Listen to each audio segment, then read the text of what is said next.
en compagnie de Mario Tessier. Mario, Salut. merci de nous accorder une autre entrevue golf. Ben, ça me La fait deuxième. plaisir. Oui, puis les 2 fois que j'ai fait des entrevues de golf dans ma vie, c'était avec toi. C'est bon, ça. Fait que je suis privilégié, c'est ça? Ben, je sais pas si t'es privilégié ou t'es mal tombé. Je suis Écoute, content d'être là. ben, nous, on est heureux de pouvoir te parler. Écoute, Mario, quand on s'est parlé la première fois, justement, tu disais que tu étais quelqu'un qui avait travaillé son tempérament sur le parcours de golf. Ouais. Et là, on va aux nouvelles. Ouais. Est-ce que depuis qu'on s'est parlé, est-ce que tu sens que tu t'es assagi sur le parcours depuis 2-3 ans?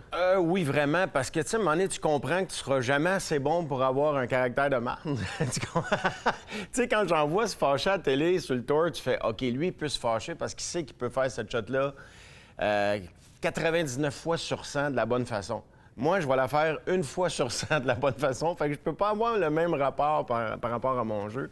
Mais je me suis calmé, je fais ça pour le fun. Puis des fois, je me crie des bêtises à moi-même. Mais je veux dire, je pense pas être désagréable envers les autres joueurs. Mais envers moi-même, des fois, je me tape ça à la tête. Je pense que l'avantage de ceux qui sont à la télé, c'est qu'ils ne gardent pas ça pour les prochains coups. Nous, c'est C'est toujours ça. un travail qui est Tabarouette, oui. qui est à refaire. Ah non, je les trouve tellement bons, là. Tu sais, tu regardes ce qu'ils font, tu fais... Moi, je stresse, je joue pour zéro, je pote, il n'y a pas d'enjeu, il n'y a pas d'argent au bout de ça. Je veux dire, c'est juste mon orgueil, puis je shake. Tu sais, je peux faire un show devant 1000 personnes, ça me stresse pas.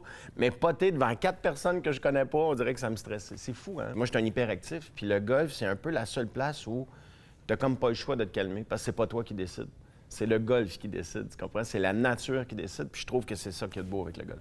Tu dirais-tu que tu dois adapter plus ta personnalité ou tu dis, garde, je vis avec ma personnalité que j'ai sur le terrain de golf? Non, je l'adapte pas, sauf que le golf te calme que tu le veuilles ou non. C'est à peu près la seule place dans la vie où ma tête ne spinne pas à 100 000 à l'heure. Tu sais, on est très maintenant accro pas aux réseaux sociaux, mais à notre téléphone. T'sais, on est toujours. C'est dur de dire à quelqu'un je suis pas rejoignable maintenant. Là, Les tablettes.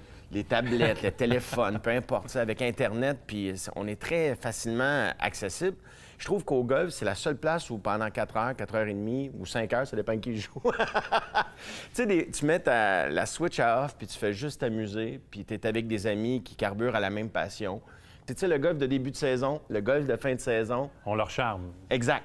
Exact. de chaque côté. Puis chaque période a son charme, puis tu sais, c'est le fun de jouer en plein été quand il fait chaud, tu sais, tu joues, il est 9 h le soir, il fait encore un peu clair, tu peux finir ta partie. Mais là, le golf d'automne, c'est autre chose. Fait que c'est ça qui est le fun avec le golf. Il y a toujours un parcours différent, même si tu joues le même parcours. Revenons un peu dans le passé. Comment tu as commencé à jouer au golf? La première fois où tu dirais, j'ai eu la piqûre, je vais continuer là-dedans. En secondaire 5, j'étais en gym option parce que j'étais pas assez bon pour avoir des cours de chimie et de physique. Mais j'étais pas pire en sport, fait que j'avais pris gym option et il y avait une session où on jouait au golf. On jouait à l'île des Sœurs dans le temps. Il y avait pas de... Il restait un 9 dans ce temps-là, le vieux 9 à l'île des Sœurs. Et on allait frapper des balles. Et mon prof de l'époque, Michel Giroir, que je salue, est un passionné du golf, puis il m'a vraiment transmis sa passion. Mais tu sais, je l'ai appris so-so, tu sais, un cours de cégep, puis il n'y a pas le temps de se concentrer sur chaque étudiant parce qu'on était 30 cucs. Mais j'ai eu la piqûre tout de suite. De frapper cette balle-là, de voir la petite balle blanche faire un bout. Tu sais, quand tu fais une bonne shot, la bonne shot que tu fais dans la journée, ça te dit « Ah, je vais revenir demain ». Et dès lors, j'ai été comme accro à ça. Puis je regardais souvent aussi, comme je te dis, le golf à la télé. Puis je trouvais que ça avait l'air le fun. Tu dis que tu es impressionné par le golf professionnel. Ouais. Est-ce que tu le regardes souvent? Souvent. À la télé? Souvent. Par exemple, des mots sur Bryson DeChambeau, tu penses de quoi?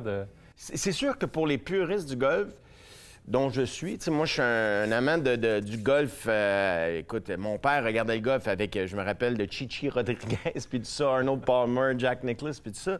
Je me rappelle il y avait quelque chose, il y avait comme... l'historique du golf suivait toujours. Maintenant, c'est rendu...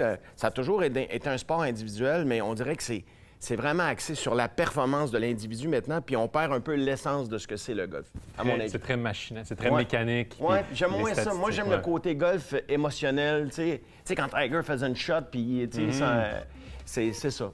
Pour moi, le golf, c'est ça. On a besoin de ces réactions-là. Un peu. Mario, toujours un plaisir de parler Merci, de golf mon avec ami. toi. Merci. Merci à vous.